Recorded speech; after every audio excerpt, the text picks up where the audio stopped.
নরওয়ের কাছে লজ্জাজনকভাবে হেরে বিশ্বকাপ থেকে বিদায় নিল 5 বারের বিশ্ব চ্যাম্পিয়ন ব্রাজিল।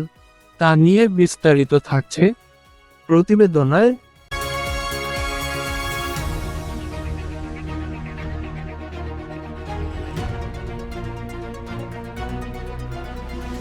বিশ্বকাপের রাউন্ড অফ 16-তে নরওয়ের বিপক্ষে মাঠে নামে ব্রাজিল।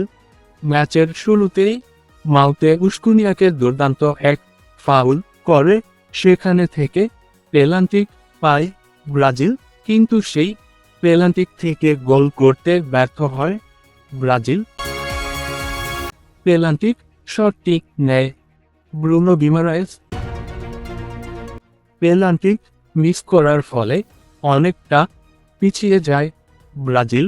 ম্যাচের হাফ টাইম পর্যন্ত একের পর এক আক্রমণ করে দুই দল, তারপর 0-0 গোলে বিরতিতে যায় ব্রাজিল ও নরওয়ে। হাফ টাইমের পরেও খেলায় কোনো পরিবর্তন হয়নি ব্রাজিলের। ম্যাচের 76তম মিনিটে নেইমার জুনিয়রকে নামানো হয়, কিন্তু তারপরই খেলায় ঘটে বড় অঘটন। কিছুক্ষণ পর আর্লিং হল্যান্ড হেডের মাধ্যমে গোল করে নরওয়েকে এগিয়ে দেন। তখন আরও তীব্র গতিতে আক্রমণ চালায় ব্রাজিল, কিন্তু নরওয়ের ডিফেন্স ভাঙতে ব্যর্থ হয় ভিনিসিয়াস জুনিয়র।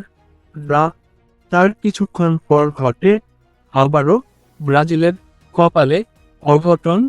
পাল্টা আক্রমণে ব্রাজিলের রক্ষণভাগ ভেঙে দুর্দান্ত শটে গোল করে আবারও গোল করেন আর্লিং হল্যান্ড। তখন মনে হচ্ছিল 2-0 গোলে হারবে ব্রাজিল, কিন্তু খেলার শেষ মুহূর্তে ক্যাসিমিরোকে ফাউল করেন।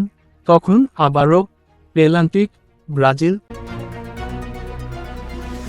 তখন শটটি নেয় ব্রাজিলের সর্বকালের সেরা তারকা নেইমার জুনিয়র। গোল করে ব্রাজিলকে কিছুটা এগিয়ে দেন। শেষ বাঁশি বাজতেই ব্রাজিলের বিশ্বকাপ জয়ের স্বপ্ন ভেঙে চুরমার হয়ে যায়। ব্রাজিলের এই হারে কে কেমন কষ্ট পেয়েছেন অবশ্যই কমেন্টে আমাদের জানান। খেলাধুলার সব আপডেট সবার আগে পেতে আমাদের চ্যানেলটিকে সাবস্ক্রাইব করে পাশে থাকুন। আল্লাহ হাফেজ।